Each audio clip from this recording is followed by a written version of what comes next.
السلام عليكم ورحمة الله تعالى وبركاته. كلنتو عن وناكسن daawadayaasheeda qiimaha qaaya qadarinta mudane hawada nagala socotay. Daawadayaal waxa la soo gaaray amintaan idin soo gudbin jirnay war wixii dalka gudihiisa iyo dibadiisa aan idin ka haynay. Warkan caawa waxa si toos ah idin la socodsiin doontaan anigoo ah Mulkhayris Cabdi. Halku idin kaga imanayana waa telefishinka madaxa bannaan ee Xuriya 24 TV xaruntiisa guud ee magaalada Hargeysa. Ku soo dhawaada daawadayaal qodobadayda ugu door karoon la warkaygan caawa.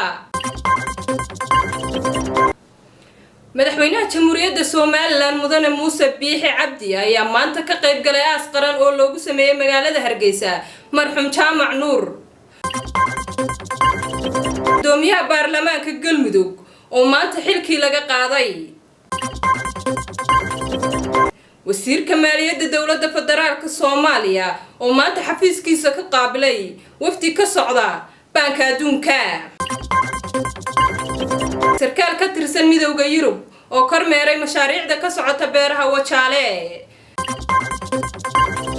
Nicolas Haysom oo si rasmi ah loogu magacaabay ergeyga gaarka ah ee qaramada midoobay ee u fadhiya Soomaaliya isbahaysiga uu Mareykanku hogaaminayo oo sheegay in laga adkaaday ururka Daesh daawadayaal taas waxay ahaayeen qodobadii ugu door karoona warkaygan caawa imkii haddana ku soo dhawaada warka ay warar kale oo faahfaahsan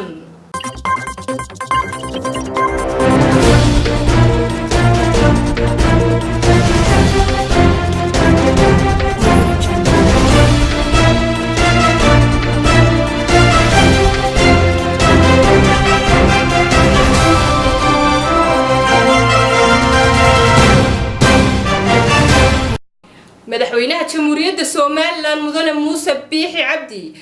oo ka qayb galay maanta aas qaran oo loogu sameeyay magaalada Hargeysa marxuum Jaamac Nuur warkaas waxa inoo haya wariyaheena Munacayni madaxweynaha Soomaaliland mudane Muuse Biixi Cabdi ayaa maanta ka qayb galay aaska marxuum Jaamac Nuur Xasan Warfa oo kamid ah waxgaradka waqtiga badan galiyay sidii ay Soomaaliland u horumarin lahayd madaxweynaha ay wehelinayaan saraakiil ka tirsan golayaasha kala duwan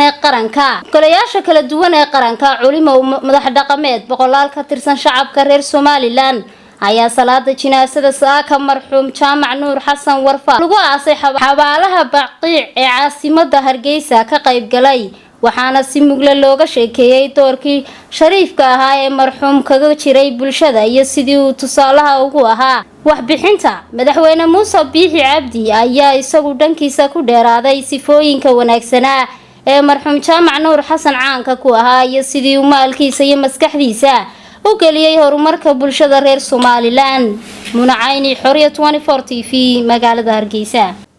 gudoomiyaha baarlamaanka Galmudug oo maanta xilkii laga qaaday daawadayaal warkaasna waxa inoo haya wariyaheena Cabdiraxmaan Maxamuud Haybe Gacayro baarlamaanka Galmudug ee ku shirayay magaalada Dhuusamareeb ee gobolka Galgaduud ayaa waxa ay goordhaweyd xilkii ka qaadeen gudoomiyihii baarlamaanka Galmudug Cali Gacal Casir sida uu shaaciyay gudoomiye ku-xigeenka Xareed Cali Xareed oo shirka gudoominayay 146 xildhibaan ayaa la sheegay inay ugu codeeyeen mooshinka halka hal xildhibaanna uu ka amsay Xareed Cali Xareed ayaa ugu dambeyntii ku dhawaaqay in moosinku ansax yahay halkana si rasmi ah looga qaaday Cali Gacal Casir gudoomiyihii baarlamaanka Galmudug si kastaba ha ahaatee waxa ay arrintan cirka ku sii shareeraysaa khilaafka u dhaxeeya hoggaanka sare ee Galmudug taasi oo soo jiitamayay tan iyo markii ay heshiiska wada galeen Galmudug iyo ururka Al-Sunna wal Jamaaca Cabdiraxmaan Maxamuud Haybe Xuriya 24 TV wasiirka maaliyadda dawladda federaalka Soomaaliya oo maanta uu xafiiskiisa ku qaabilay wafdi ka socda banka adduunka daawadayaal warkaas waxa inoo haya wariyaheena qadan dhaqasho wasiirka maaliyadda ee xukuumadda federaalka Soomaaliya Cabdiraxmaan Ducaale Bayle ayaa maanta xafiiskiisa ku qaabilay wafdi ka socda bangiga adduunka shirkan oo looga hadlayay sidii loo caawin lahaa dadka ay biilaantu saameysay ee gobolada dalka Soomaaliya ayaa waxa sidoo kale qayb ka ahaa wasiirka qorsheynta Jamaal Maxamed Xasan iyo wasiir dawlaha xafiiska ra'iisul wasaaraha dalka Cabdilaahi Xaamud Maxamed bangiga adduunka ayaa Soomaaliya ka caawiya mashaariic badan oo la xiriira dhinaca bini'aadanimada waxaanu sidoo kale kaalin mugle kaga jira habka miisaaniyadda Soomaaliya waanigoo qadan dhaqashaha muqbaahiya caalamiga Xuriya 24 sarkaal ka tirsan midowga Yurub oo kormeeray beeraha ka socda Wajaale warkaasina waxa inoo haya wariyahayaga Axmed Deeqsi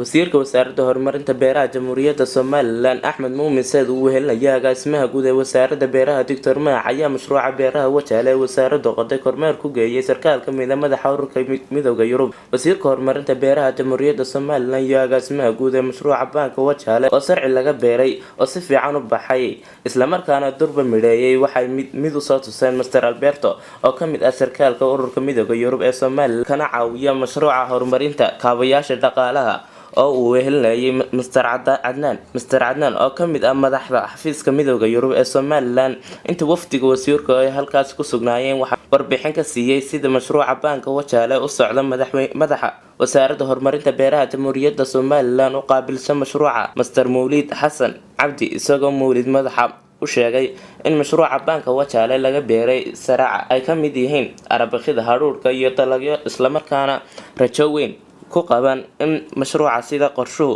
uu hirgalo Axmed Deeqsi telefishinka caalamiga Xuriya 24 TV Nicolas Haysom oo si rasmi ah loogu magacaabay ergeyga gaarka ah ee qaramada midoobay u fadhiya Soomaaliya warkaasina waxa inoo haya wariyahayaga Cabdiraxmaan Erdogan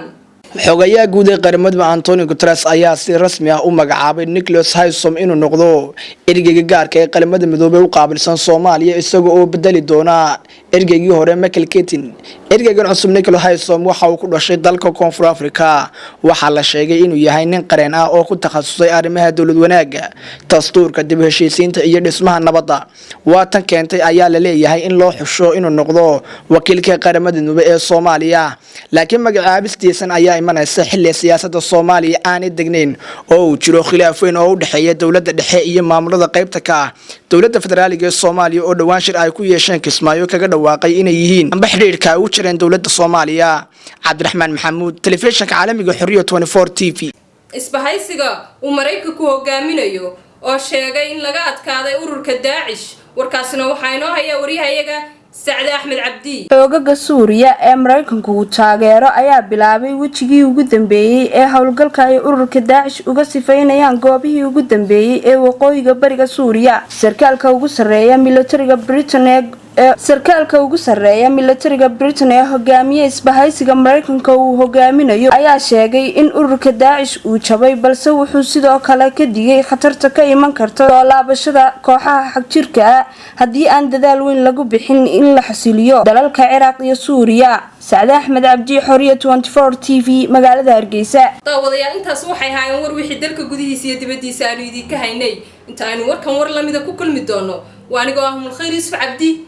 sidaa iyo salaamu calaykum waraxmatullaahi tacaala wabarakaatuh